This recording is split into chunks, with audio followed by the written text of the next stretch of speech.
Hi friends, എല്ലാവർക്കും പുതിയൊരു ക്ലാസ്സിലേക്ക് സ്വാഗതം. നമ്മളിന്ന് ക്വിറ്റ് ഇന്ത്യ സമരത്തെക്കുറിച്ചുള്ള കംപ്ലീറ്റ് കാര്യങ്ങൾ ഈ ഒരൊറ്റ വീഡിയോയിൽ നമ്മൾ നോക്കുന്നതാണ്. ഇതുവരെ PSC ചോദിച്ചിട്ടുള്ളതും ഇനി ചോദിക്കാൻ സാധ്യതയുള്ളതുമായിട്ടുള്ള അഡ്വാൻസ് ആയിട്ടുള്ള കാര്യങ്ങളൊക്കെ എന്നതാണ് നമ്മൾ ഈ ക്ലാസ്സിൽ നോക്കുന്നുണ്ട്. അപ്പോൾ ക്ലാസ്സിലേക്ക് പോകാം. ക്വിറ്റ് ഇന്ത്യ സമരം ഇന്ത്യൻ നാഷണൽ കോൺഗ്രസ് ഗാന്ധിജിയുടെ നേതൃത്വത്തിൽ നടത്തിയ അവസാനത്തെ ബഹുജന സമരമായിരുന്നു 1942 ക്വിറ്റ് ഇന്ത്യ സമരം. അപ്പോൾ INCയുടെ നേതൃത്വത്തിൽ ഗാന്ധിജിയുടെ നേതൃത്വത്തിൽ നടത്തിയ അവസാനത്തെ ബഹുജന സമരമായിരുന്നു ക്വിറ്റ് ഇന്ത്യ. ഏത് വർഷമായിരുന്നു? 1942 ക്വിറ്റ് ഇന്ത്യ സമരം നടന്നത്. ഈ ക്വിറ്റ് ഇന്ത്യ സമരത്തിന് കാരണമായ പ്രധാന ഘടകങ്ങൾ എന്തെല്ലാമെന്ന് ചോദിച്ചാൽ, ഇന്ത്യയിൽ ഭരണഘടനാ പരിഷ്കാരങ്ങൾ നടപ്പിലാക്കാൻ ബ്രിട്ടൻ കാണിച്ച വൈമനസ്യം, അതൊന്നാമത്തെ കാരണം. വിലക്കയറ്റവും ക്ഷീണവും മൂലമുള്ള ജനങ്ങളുടെ അതൃപ്തി ഉണ്ടായിരുന്നു. രണ്ടാം ലോക മഹായുദ്ധത്തിൽ ബ്രിട്ടൻ പരാജയപ്പെടുമെന്ന തോന്നൽ കൂടി എന്തിന് കാരണമായി? ഈ ക്വിറ്റ് ഇന്ത്യ സമരത്തിന് കാരണമായി. എല്ലാ അധികാരങ്ങളും ഇന്ത്യക്ക് കൈമാറി ഇന്ത്യ വിടാൻ ബ്രിട്ടീഷുകാരെ നിർബന്ധിക്കുന്ന അഹിംസയിലൂന്നിയ ഒരു സമരമാണ് ഇതിലൂടെ കോൺഗ്രസ് വിഭാവനം ചെയ്തത്. എല്ലാ അധികാരങ്ങളും ഇന്ത്യക്ക് കൈമാറി ഇന്ത്യ വിടാൻ ബ്രിട്ടീഷുകാരെ നിർബന്ധിക്കുന്ന അഹിംസയിലൂന്നിയ ഒരു സമരമാണ് ഇതിലൂടെ, ഈ ക്വിറ്റ് ഇന്ത്യ സമരത്തിലൂടെ കോൺഗ്രസ് എന്ത് ചെയ്തത്? വിഭാവനം ചെയ്തത്. 1942 മെയ് മാസത്തിൽ ബ്രിട്ടീഷുകാർ ഇന്ത്യ വിടാൻ തയ്യാറല്ലെങ്കിൽ നിയമലംഘന സമരം പുനരാരംഭിക്കുമെന്ന് ഗാന്ധിജി മുന്നറിയിപ്പ് നൽകിയിരുന്നു കേട്ടോ. 1942 മെയ് മാസത്തിൽ ബ്രിട്ടീഷുകാർ ഇന്ത്യ വിടാൻ തയ്യാറല്ലെങ്കിൽ നിയമലംഘന സമരം പുനരാരംഭിക്കുമെന്ന് ആര് പറഞ്ഞു? ഗാന്ധിജി മുന്നറിയിപ്പ് നൽകിയിരുന്നു. ക്വിറ്റ് ഇന്ത്യ പ്രമേയം പാസാക്കാൻ കാരണം ക്രിപ്സ് മിഷന്റെ പരാജയമായിരുന്നു. 1942 ക്രിപ്സ് മിഷൻ ഇന്ത്യയിൽ വന്നിരുന്നു. ആ ക്രിപ്സ് മിഷന്റെ പരാജയമാണ് എന്തിനു കൂടി കാരണമായത്? ഈ പറയുന്ന ക്വിറ്റ് ഇന്ത്യ സമരത്തിന് കാരണമായത്. ക്വിറ്റ് ഇന്ത്യ പ്രക്ഷോഭം ആരംഭിച്ച വർഷം 1942. ക്വിറ്റ് ഇന്ത്യ സമരസമയത്തെ ഇന്ത്യയുടെ വൈസ്രോയി ആയിരുന്നു ലിൻ ലിത്ഗോ കേട്ടോ.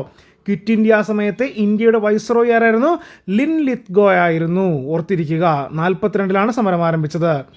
ബോംബെയിൽ ചേർന്ന INCയുടെ സ്പെഷ്യൽ സമ്മേളനത്തിൽ ക്വിറ്റ് ഇന്ത്യ പ്രമേയം പാസാക്കിയത് 1942 ഓഗസ്റ്റ് 8 മുംബൈയിൽ വെച്ചിട്ടുള്ള സമ്മേളനമായിരുന്നു അല്ലേ? സ്പെഷ്യൽ സമ്മേളനമായിരുന്നു. എന്നാണ് ആ പ്രമേയം പാസാക്കിയത്? ക്വിറ്റ് ഇന്ത്യ പ്രമേയം 1942 ഓഗസ്റ്റ് 8 ക്വിറ്റ് ഇന്ത്യ പ്രമേയം പാസാക്കിയത്. ക്വിറ്റ് ഇന്ത്യ സമരം ആരംഭിച്ചത് പക്ഷേ 1942 ഓഗസ്റ്റ് 9. ക്വിറ്റ് ഇന്ത്യ ദിനമായി ആചരിക്കുന്നതും ഓഗസ്റ്റ് 9. അപ്പോൾ ആ പ്രമേയം, ക്വിറ്റ് ഇന്ത്യ പ്രമേയം INC സമ്മേളനത്തിൽ പാസ്സാക്കിയത് ചോദിച്ചാൽ 42 ഓഗസ്റ്റ് 8 ക്വിറ്റ് ഇന്ത്യ സമരം ആരംഭിച്ചത് 1942 ഓഗസ്റ്റ് 9 ക്വിറ്റ് ഇന്ത്യ ദിനമായി ആചരിക്കുന്നതും ഓഗസ്റ്റ് 9. ക്വിറ്റ് ഇന്ത്യ പ്രമേയം അവതരിപ്പിച്ചതാരാണ്? ജവഹർലാൽ നെഹ്റു. ക്വിറ്റ് ഇന്ത്യ പ്രമേയം അവതരിപ്പിച്ചത് ജവഹർലാൽ നെഹ്റുവാണ്. എന്നാൽ ക്വിറ്റ് ഇന്ത്യ എന്ന വാക്ക് ആദ്യമായി ഉപയോഗിച്ച വ്യക്തി ആരാണ്? യൂസഫ് മെഹർ അലിയാണ്. ആരാണ്? യൂസഫ് മെഹർ അലി. ക്വിറ്റ് ഇന്ത്യ എന്ന വാക്ക് ആദ്യമായി ഉപയോഗിച്ചത് യൂസഫ് മെഹർ അലിയാണ്. ചരിത്രപ്രസിദ്ധമായ ക്വിറ്റ് ഇന്ത്യ പ്രമേയത്തിലൂടെ ബ്രിട്ടീഷുകാർ ഇന്ത്യ വിട്ടു പോകണമെന്നും അധികാരം കൈമാറണമെന്നും കോൺഗ്രസ് ആവശ്യപ്പെട്ടു. ക്വിറ്റ് ഇന്ത്യ പ്രമേയം പാസ്സാക്കപ്പെട്ട സ്ഥലം ബോംബെയിലെ ഗോവാലിയ ടാങ്ക് മൈതാനമാണ്. നമ്മൾ ബോംബെയിലെ സമ്മേളനമാണെന്ന് പറഞ്ഞു അല്ലേ? ആ ഗോവാലിയ ടാങ്ക് മൈതാനം ഇപ്പോൾ അറിയപ്പെടുന്നത് ഓഗസ്റ്റ് ക്രാന്തി മൈതാനം എന്നാണ്. ഓഗസ്റ്റ് ക്രാന്തി മൈതാനം എന്നാണ് ഗോവാലിയ ടാങ്ക് മൈതാനം ഇപ്പോൾ അറിയപ്പെടുന്നത്. ഞാൻ പറഞ്ഞു ക്വിറ്റ് ഇന്ത്യ ദിനമായി ആചരിക്കുന്നതാണ് ഓഗസ്റ്റ് 9 കാര്യം ഓർത്തിരിക്കുക. ഗാന്ധിജി തൻ്റെ ക്വിറ്റ് ഇന്ത്യ എന്ന ആശയം പ്രചരിപ്പിച്ച പത്രം ഏതാണ്? ഹരിജൻ കേട്ടോ.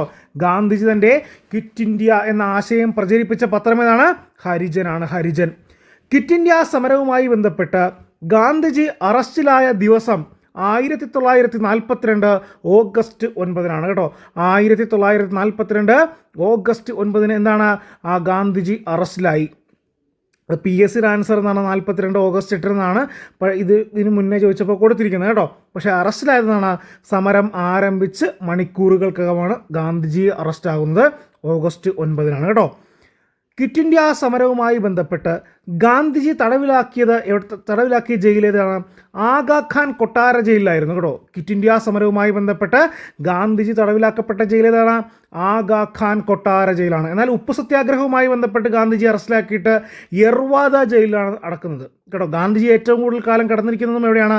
യർവാദ ജയിലിലാണ്. എന്നാൽ ക്വിറ്റ് ഇന്ത്യ സമരവുമായി ബന്ധപ്പെട്ട് ഗാന്ധിജി തടവിലാക്കിയത് എവിടെയാണ്? ആഗാഖാൻ കൊട്ടാര ജയിലിലാണ്. ഗാന്ധിജിയെ ഏറ്റവും കൂടുതൽ തവണ തടവിലാക്കിയ ജയിലാണ് യർവാദ ജയില്. ഇനി അടുത്ത പോയിന്റ്, ക്വിറ്റ് ഇന്ത്യ സമരത്തിന് നേതൃത്വം നൽകിയത് ആരൊക്കെയാണ്? അരുണ അസഫ് അലി, ജയപ്രകാശ് നാരായൺ, റാം മനോഹർ ലോഹിയ, ബിജു പട്നായിക്, അച്യുത് പട്വർദ്ധൻ കേട്ടോ. അച്യുത് പട്വർദ്ധൻ. അരുണ അസഫ് അലി, ജയപ്രകാശ് നാരായൺ, റാം മനോഹർ ലോഹിയ, ബിജു പട്നായിക്, അച്യുത് പട്വർദ്ധൻ. എന്തുകൊണ്ടാണ് ഇവർ വന്നത്? കാരണം ഈ പറയുന്ന ക്വിറ്റ് ഇന്ത്യ സമരം ആരംഭിച്ചതിന് ശേഷം ഗാന്ധിജി ഉൾപ്പെടെയുള്ള പ്രമുഖ നേതാക്കളെല്ലാം ബ്രിട്ടീഷുകാർ അറസ്റ്റ് ചെയ്ത് നീക്കുകയുണ്ടായി. പിന്നീട് ഈ സമരത്തിന് നേതൃത്വം കൊടുത്തത് ഈ പറയുന്ന ആളുകളാണ്: അരുണ അസഫ് അലി, ജയപ്രകാശ് നാരായൺ, റാം മനോഹർ ലോഹിയ, ബിജു പട്നായിക്, അച്യുത് പട്വർദ്ധൻ. അടുത്ത പോയിന്റ് നോക്കാം. ക്വിറ്റ് ഇന്ത്യ സമരം സ്വമേധയാ ഉണ്ടായ ഒരു പ്രക്ഷോഭമായിരുന്നു.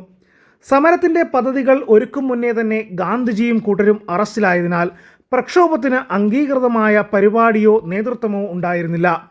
രോഷാകുലരായ ജനങ്ങൾ സ്വന്തം രീതികളിൽ അവർക്ക് കഴിയും വിധം ബ്രിട്ടീഷ് ഭരണത്തിനെതിരെ പോരാടി. രാജ്യമൊട്ടാകെ ഹർത്താലുകളും പ്രകടനങ്ങളും നടത്തി. പ്രക്ഷോഭകർക്ക് എതിരെ സർക്കാർ കടുത്ത മർദ്ദനമുറകൾ ആരംഭിച്ചപ്പോൾ ഗാന്ധിയൻ സമരരീതികൾ ഉപേക്ഷിച്ച് അക്രമത്തിൻ്റെ പാതയിലേക്ക് ജനങ്ങൾ നീങ്ങി. പ്രമുഖ നേതാക്കളുടെ അഭാവത്തിലും ക്വിറ്റ് ഇന്ത്യ സമരത്തിന് നൽകിയ നേതൃത്വപരമായ പങ്ക് കണക്കിലെടുത്ത് അരുണ അസഫ് അലിയെ ക്വിറ്റ് ഇന്ത്യ സമര നായിക എന്ന് വിളിച്ചു. പ്രമുഖ നേതാക്കളുടെ അഭാവത്തിലും ക്വിറ്റ് ഇന്ത്യ സമരത്തിന് നൽകിയ നേതൃത്വപരമായ പങ്ക് കണക്കിലെടുത്ത് അരുണ അസഫ് അലിയെ എന്ത് വിളിച്ചു? ക്വിറ്റ് ഇന്ത്യ സമര നായിക എന്ന് വിളിച്ചു. അപ്പോൾ ക്വിറ്റ് ഇന്ത്യ സമര നായിക എന്ന അരുണ അസഫ് അലിയെ വിളിച്ചത് ആരാണ്?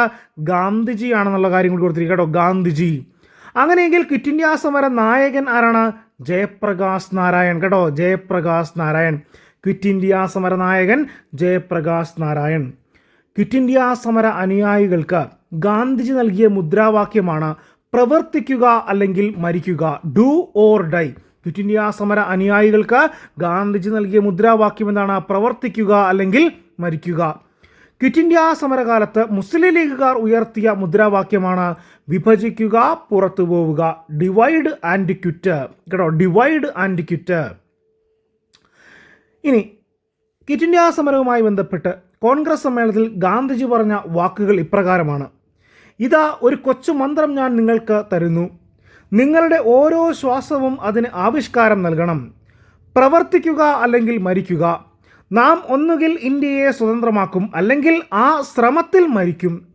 നാം നമ്മുടെ അടിമത്തം തുടരുന്നത് കാണാൻ ജീവിച്ചിരിക്കുകയില്ല. ഇതിൻ്റെ ഷോർട്ട് വേർഷനാണ് നമ്മൾ പഠിക്കുന്നത്. പ്രവർത്തിക്കുക അല്ലെങ്കിൽ മരിക്കുക. Do or die. മുഴുവൻ വാചകം ഇങ്ങനെയാണ്, അതൊന്ന് ഓർത്തിരിക്കുക.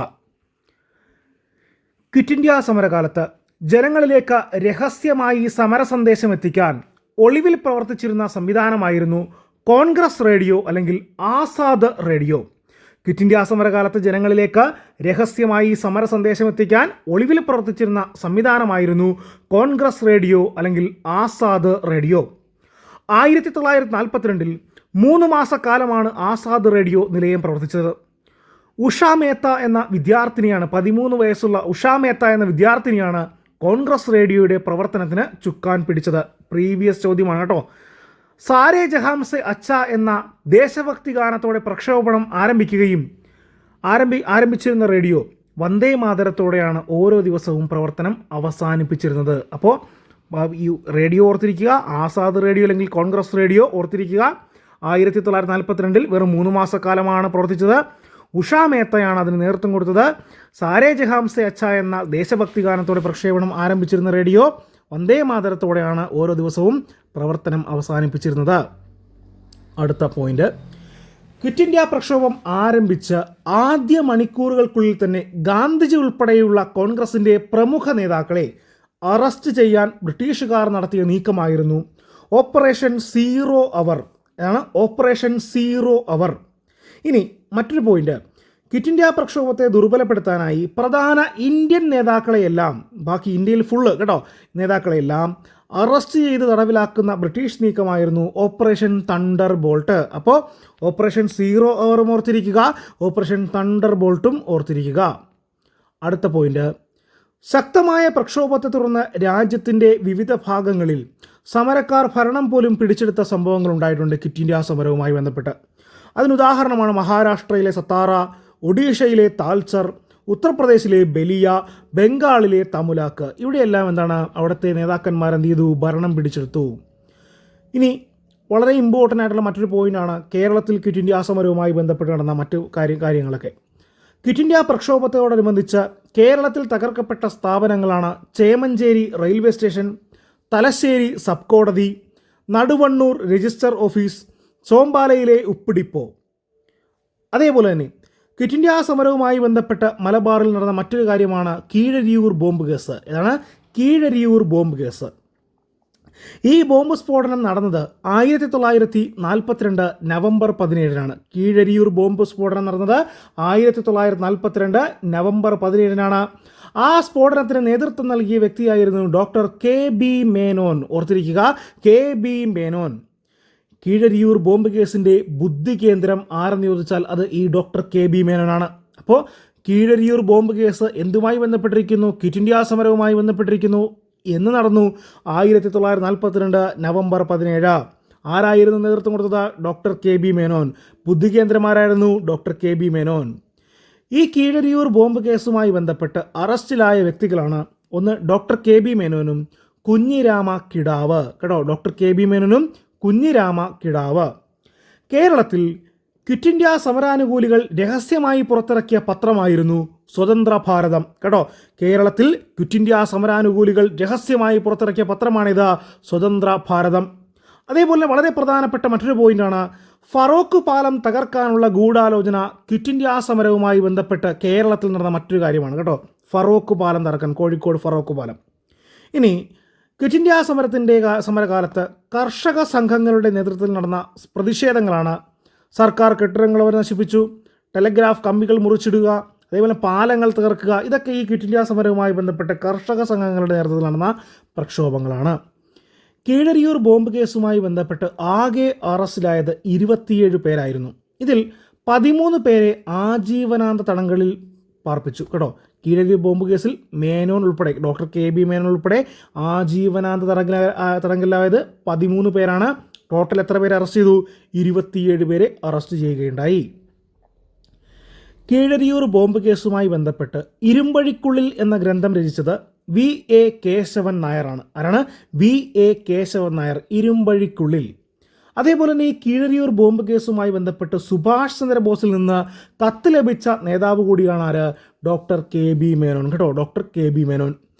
കീഴരിയൂർ ബോംബ് കേസുമായി ബന്ധപ്പെട്ട് കലാപകാരികൾ വിധ്വംസക ദിനമായി പ്രഖ്യാപിച്ചത് നവംബർ 9-നാണ്. കേട്ടോ, കീഴരിയൂർ ബോംബ് കേസുമായി ബന്ധപ്പെട്ട് ഈ പറയുന്ന കലാപകാരികൾ വിധ്വംസക ദിനമായി പ്രഖ്യാപിച്ചതെന്നാണ് നവംബർ 9. നവംബർ 9 ബോംബ് നിർമ്മാണം പൂർത്തിയാക്കാത്തതിനാൽ, നവംബർ 9 ബോംബ് സ്ഫോടനം നടത്താൻ തീരുമാനിച്ചിരുന്നത്. ആ നിർമ്മാണം പക്ഷേ എന്തായില്ല, നവംബർ 9 പൂർത്തിയായില്ല. എന്നാണ് പൊട്ടിച്ചത്? നവംബർ 17 ബോംബ് സ്ഫോടനം നടന്നത്.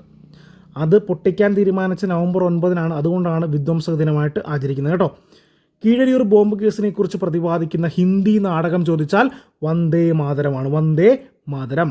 അതേപോലെ തന്നെ വളരെ ഇമ്പോർട്ടൻ്റ് ആയിട്ടുള്ള മറ്റൊരു പോയിൻ്റാണ്, ഒരു റാങ്ക് മേക്കിംഗ് പോയിൻ്റായിട്ട് തന്നെ കൂട്ടാം. ക്വിറ്റ് ഇന്ത്യ സമരകാലത്ത് ബംഗാളിലെ തമുലാക്കിൽ സ്ഥാപിക്കപ്പെട്ട സമാന്തര ഗവൺമെൻറ്റായിരുന്നു താമ്രലിപ്ത ജതിയ സർക്കാർ. ഇതാണ് താമ്രലിപ്ത ജതിയ സർക്കാർ. 1942 ഡിസംബർ 7 അത് സ്ഥാപിച്ചത്. ഇത് ആരാണ് സ്ഥാപിച്ചത്?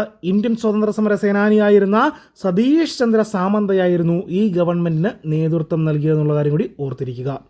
അടുത്ത പോയിന്റ്, ക്വിറ്റ് ഇന്ത്യ സമരകാലത്ത് വധിക്കപ്പെട്ട സ്വതന്ത്ര സമര സേനാനിയായിരുന്നു വനിതയാണ് മാതങ്കിനി ഹസ്ര. ഓർത്തിരിക്കുക, മാതങ്കിനി ഹസ്ര. കേട്ടോ, അതേപോലെ അടുത്ത പോയിന്റ്, ക്വിറ്റ് ഇന്ത്യ സമരവുമായി ബന്ധപ്പെട്ട് ഗാന്ധിജിയെ തടവിലാക്കിയ ജയിൽ പൂനെയിലെ ആഗാഖാൻ കൊട്ടാര ജയിലാണ് നമ്മൾ നോക്കിയതാണ്. അതേപോലെ ഈ സമരകാലത്തെ INC പ്രസിഡൻ്റായിരുന്നു മൗലാന അബുൽ കലാം ആസാദ്. കേട്ടോ, ക്വിറ്റ് ഇന്ത്യ സമരകാലത്തെ INC പ്രസിഡന്റ് ആരായിരുന്നു? മൗലാന അബുൽ കലാം ആസാദ് ആയിരുന്നു.